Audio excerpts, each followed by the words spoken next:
Mi ciudad está en tus manos, mi ciudad te pertenece. Quiero ver con tus ojos, quiero sentir con tu corazón. Mi ciudad está en tus manos, mi ciudad te pertenece. Quiero ver con tus ojos, quiero sentir con tu corazón.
Saluda Maribel Santa Cruz aquí una vez más en la Nueva 106.3 en el programa ¿Qué pasa San Bernardino?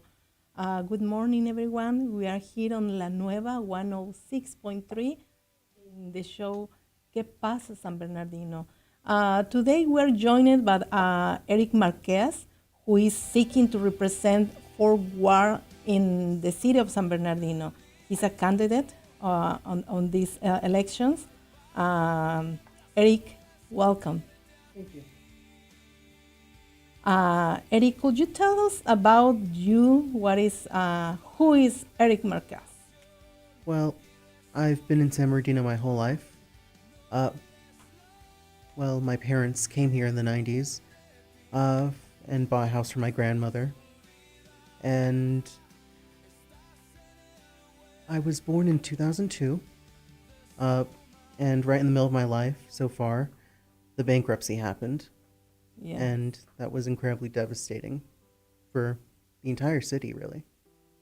Especially when we lost our property tax and fire department.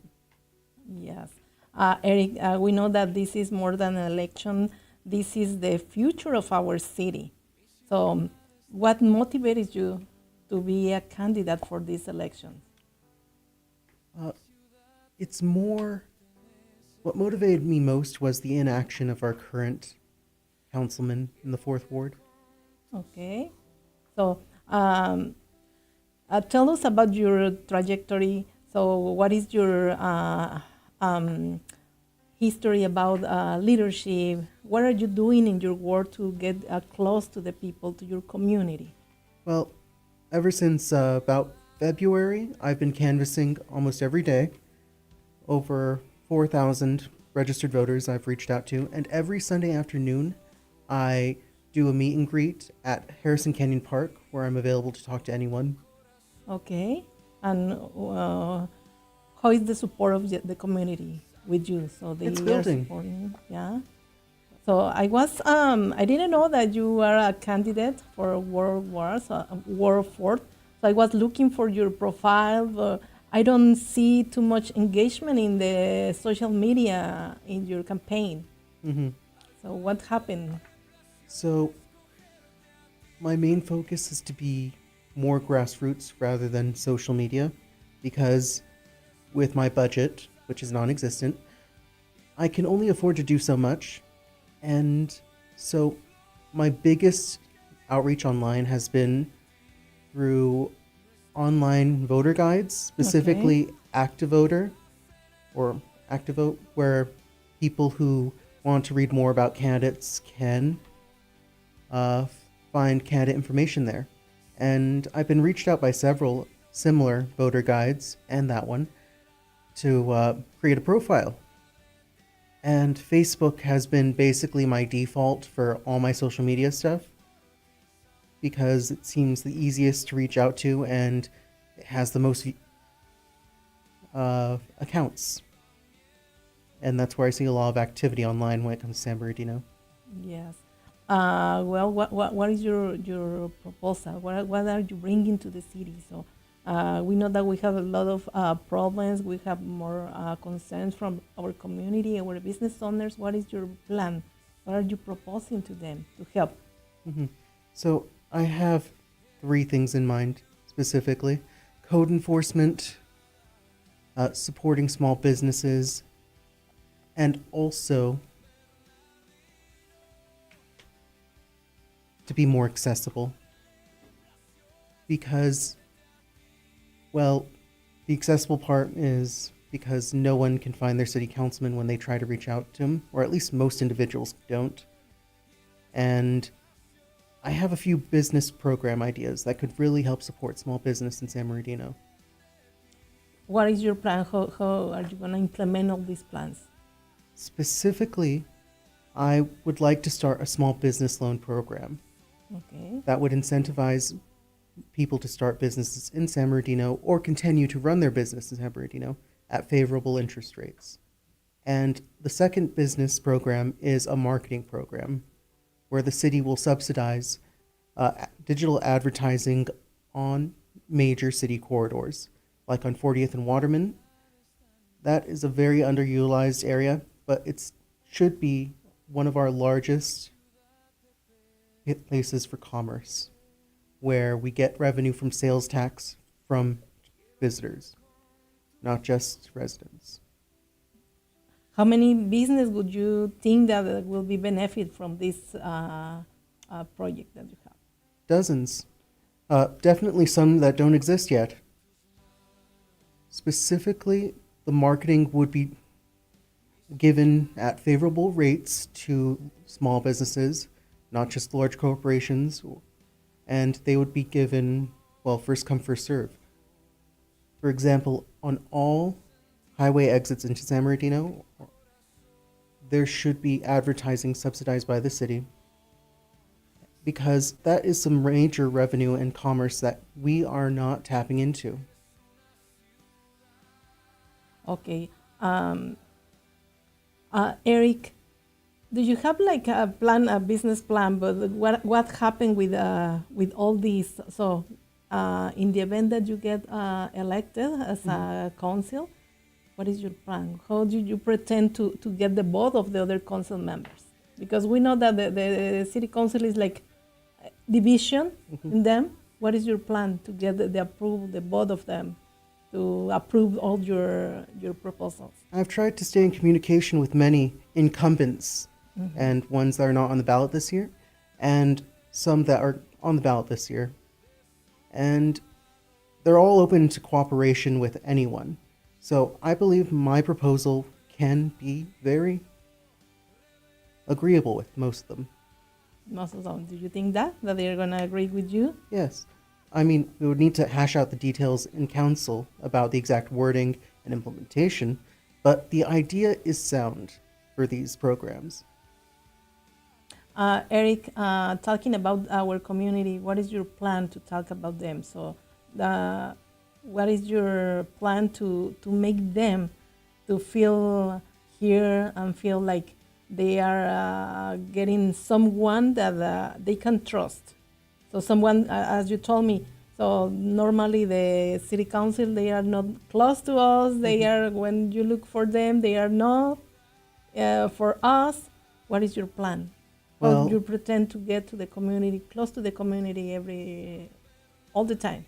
Well, personally, I'm never going to stop campaigning even while I'm in office. and when it's not an election season. I'm going door to door almost every day, trying to reach out to everyone. And I'm going to have public office hours more than twice a week for 8 hours. And I will actually answer phone calls.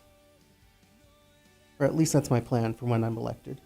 Okay, that's good because we want to have someone that can be like a friend, a part of our community, someone we can trust, someone that if we have something to ask or tell them is always for us, for the community.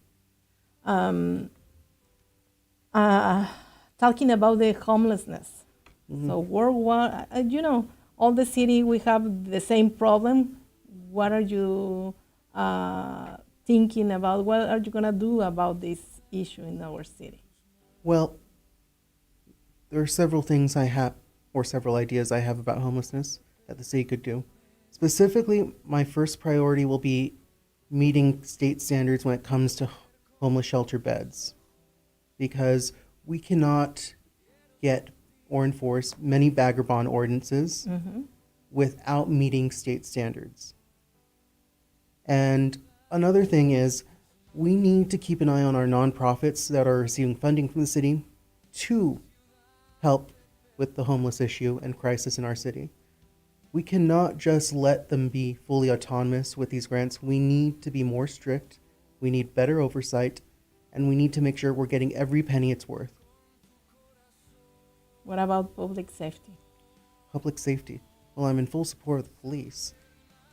The chief has been good during his time in office, and he served the city well. And I would really like and love more Coffee at the Cop events, because at 9 a.m. or 10 a.m. once a month isn't accessible to most people who have a job that won't allow an hour off in the morning. And people have children, and I want to make the police more accessible to the community and humanize them, so that way they could really see the humanity in them.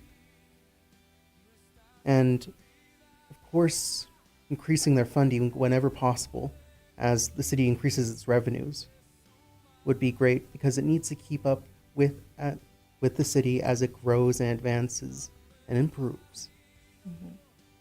Yes, I have met you in different events, Coffee with a Cop, and the council meetings too.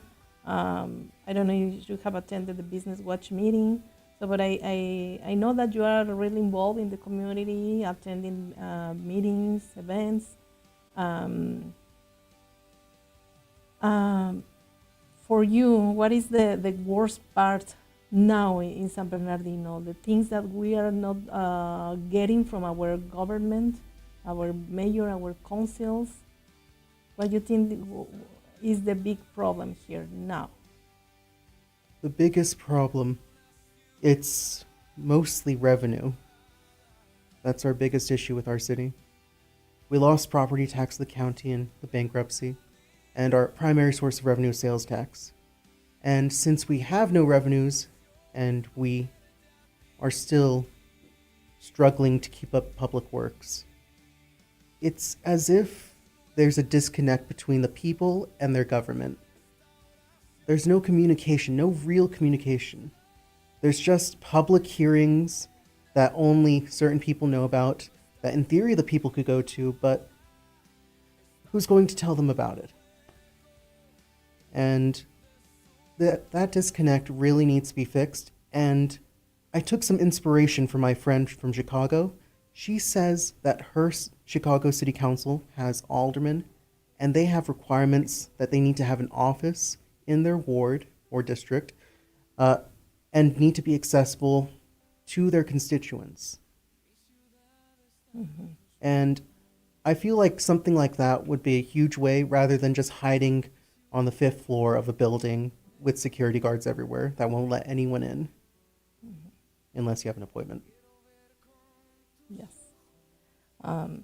Eric, about our economy, for you, what is the most important?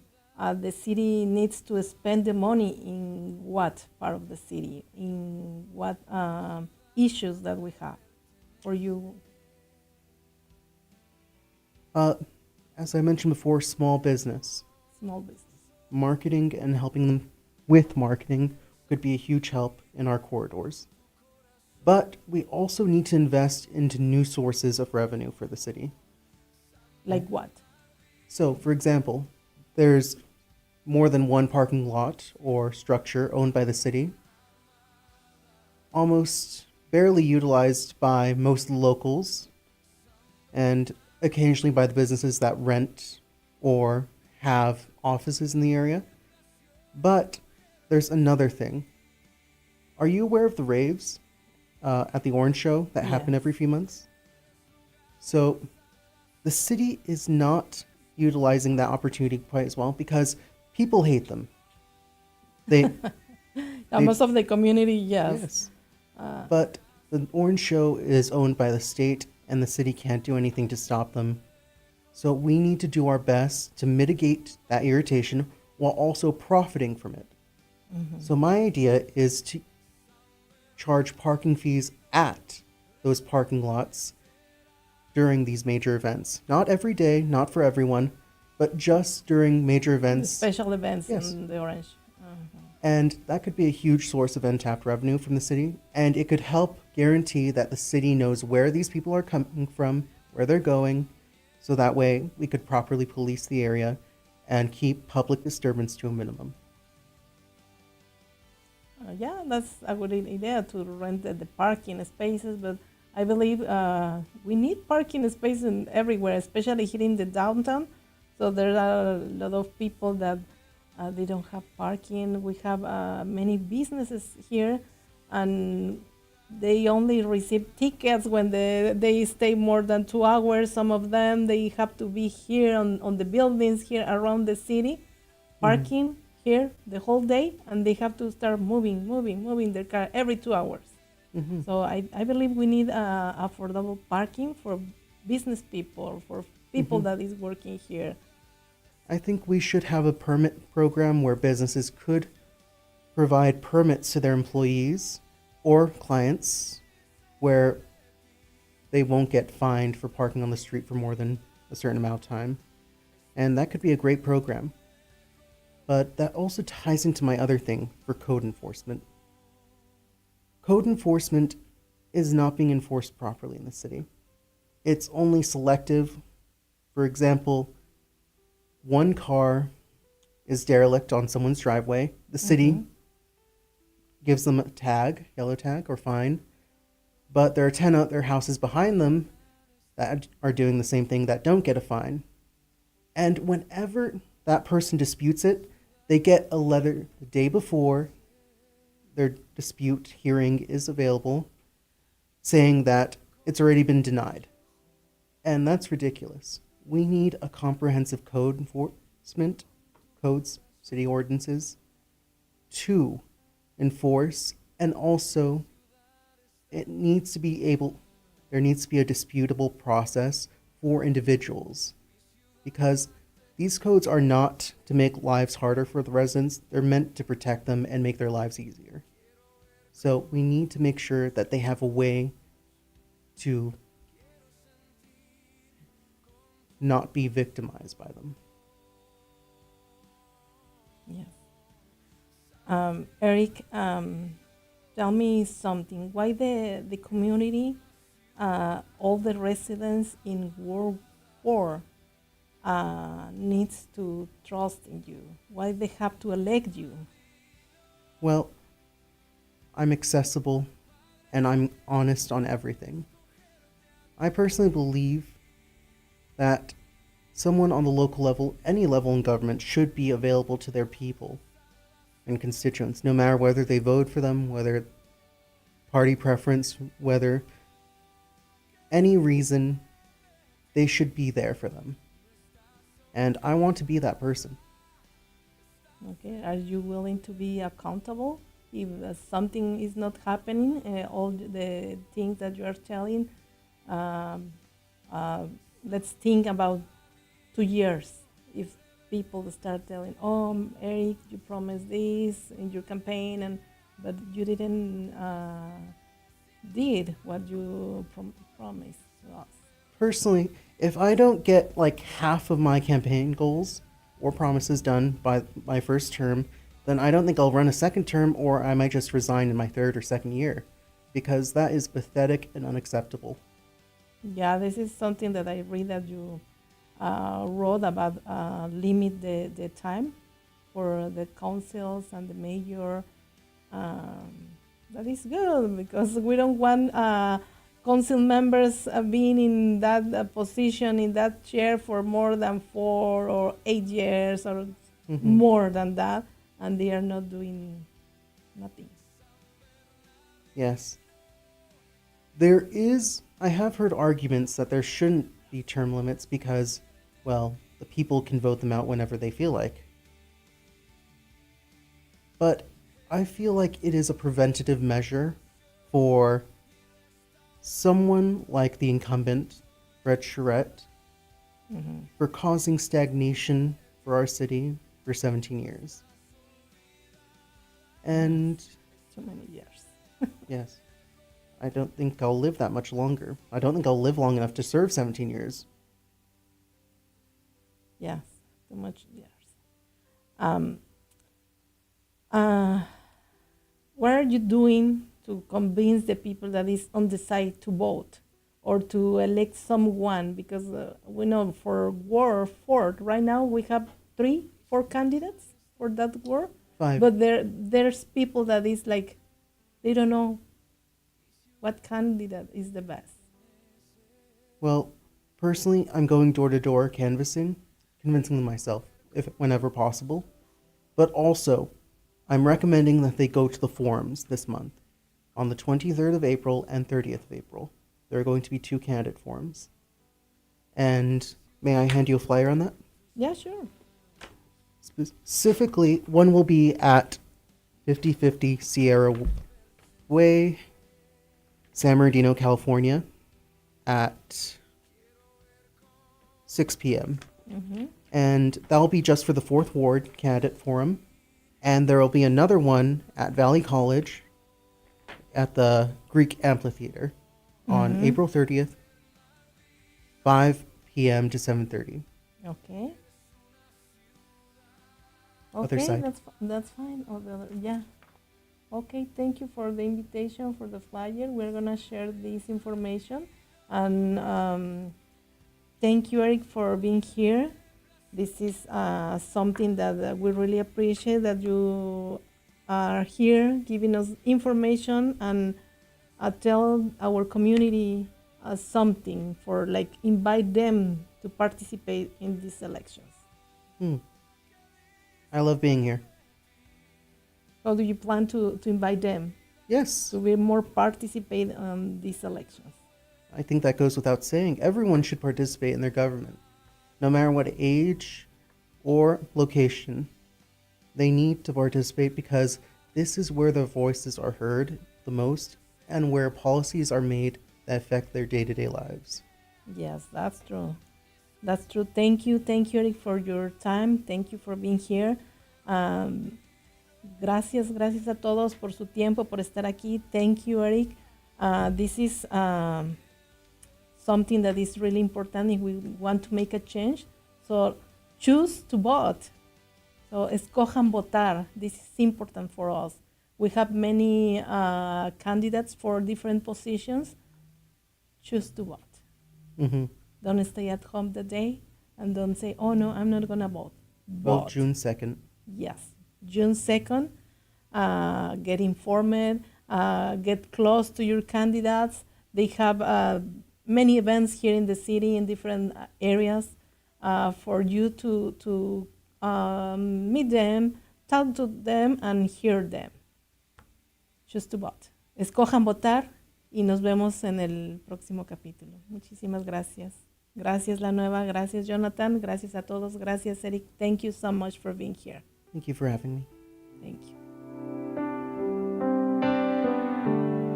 Mi ciudad está en tus manos. Mi ciudad te pertenece. Quiero ver con tus ojos sentir con tu corazón. Mi ciudad está en tus manos. Mi ciudad te pertenece.